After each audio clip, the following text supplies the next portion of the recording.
Hello everybody, so this is just a bit of a random video. As some of you might know, I've got a disabled son, and he's had to go down to Great Ormond Street for a couple of weeks. So I'm going down this morning to drop some bits off for him and my missus, and to see them obviously. So I thought this would be the perfect chance to see just how good the 6 Series is on fuel. So I filled it up.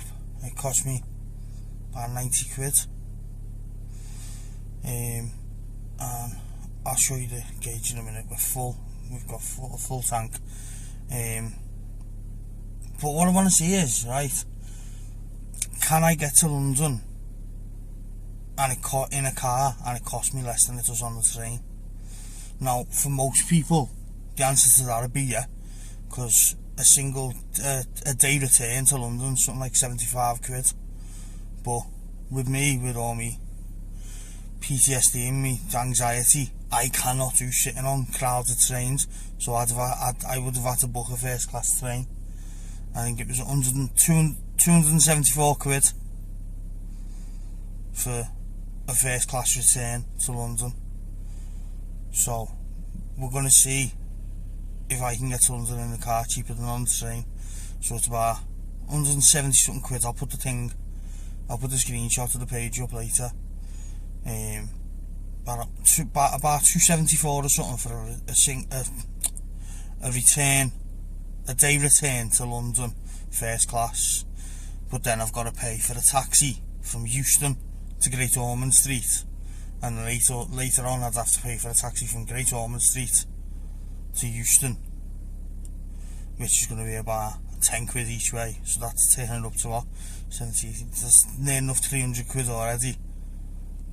But I'll be taking into account the M6 toll. So let's see, can we do it? Because my Beam is quite comfortable, so I don't think a train's going to be much more comfortable than this.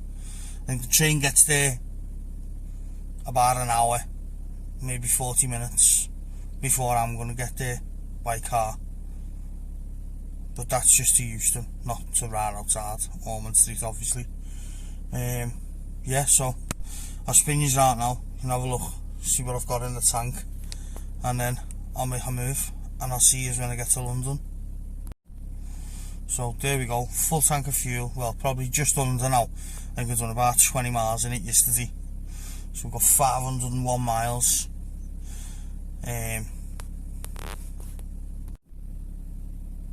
The only time I use Eco Pro mode is when I'm on the motorway anyway. So as soon as I get on the motorway, the car goes into Eco Pro mode, cruise control on. So we'll see how we get on, and I'll see you when I get back to London. So we got here with more miles than we left with, and we've only used a quarter of a tank. Right, so we've just got back and we've used just over half a tank, so I know for a fact where that is now. That's like 48 quid, 50 quid max to brim that again now. So I've learned 2 things today. One, my car's amazing on the motorway, mileage wise anyway. I probably would have used less than half a tank, but I got pissed off on the way home and just put it into Sport Plus mode and just got home as quick as I could. I couldn't be arsed. So yeah, so I reckon 50 quid now. 50 quid's worth of diesel to fill that. Didn't have to pay the congestion charge or the ULEZ, because blue badge. Not mine, the little fella's, because I was dropping his medical shit off, so I wasn't abusing it. And 15 quid, 7.50 each way on the M6 toll. So 50, 60, yeah, it's gone now. How much did I say there? So 65 quid. So even without me getting the first class, if I'd gone on train, I'd have got first class, because I can't stand sitting around people. So even without that, I still beat the basic seat on a train price, 75 quid, beat it by a tenner. That's not including me food on the way neither. Took me, I left here 6:25, got there 10:30. Yeah, I'm going to say 10:30. But I got lost getting through London. And on the way home it took me even longer, but that's the second thing I've learnt. All the big cities are doing this fucking congestion charge and ULEZ thing now. They all want to do it because Sad Sack's been doing it, haven't they? So they tried it in Manchester and all the cabbies kicked off. And in all fairness, I can understand why the cabbies were kicking off, sort of, because it was like £15 a day for them to fucking drive the cab in Manchester. But now I know everything else that goes with it. When you've got the ULEZ and the fucking congestion charge, the speed limits get dropped to 20 mile an hour. So if they'd had that in Manchester, all around Manchester city centre, all the ring road, well maybe not the ring road, but all around Manchester city centre would have been 20 mile an hour.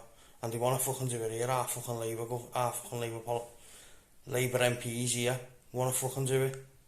You know what I mean? This is the Labour MPs in Liverpool who fucked the billing up, and now it's going to cost the taxpayer millions to pay all these fucking energy bills because they're fucking idiots.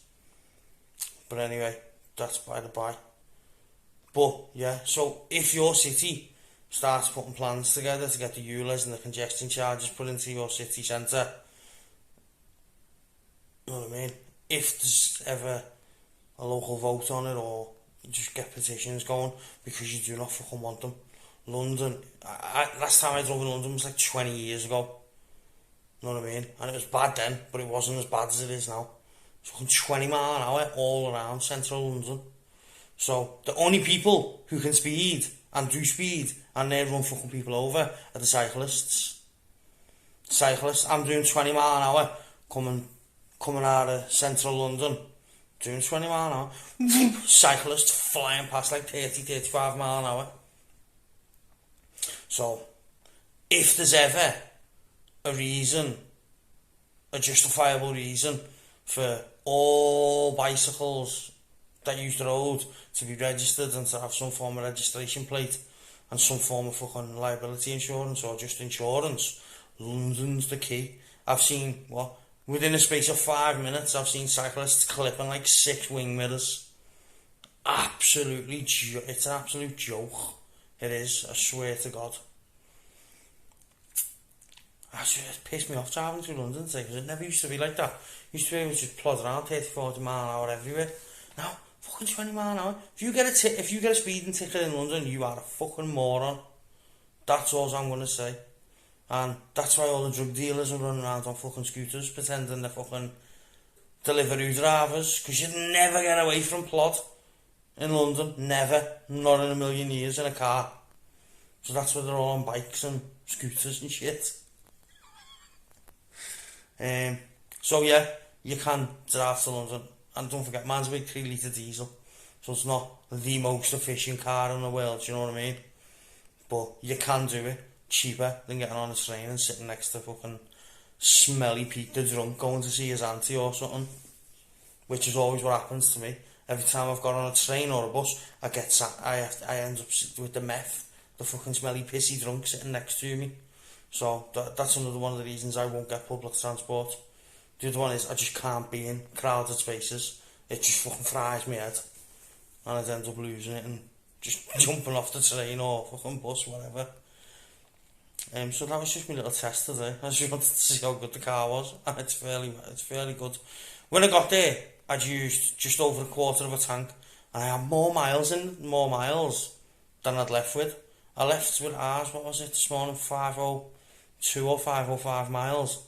I got to London, turned the engine off, waited for my missus to come out, turned the engine back on just to check. 500 and, was it 535 or 545 miles? I'll put the picture up in a minute. Yeah, it was just silly. But that's why I love diesels, especially that, because it's quick enough, do you know what I mean? And it's half decent, fuel-wise. Anyway, that's it. I can't be bothered now. I'm knackered.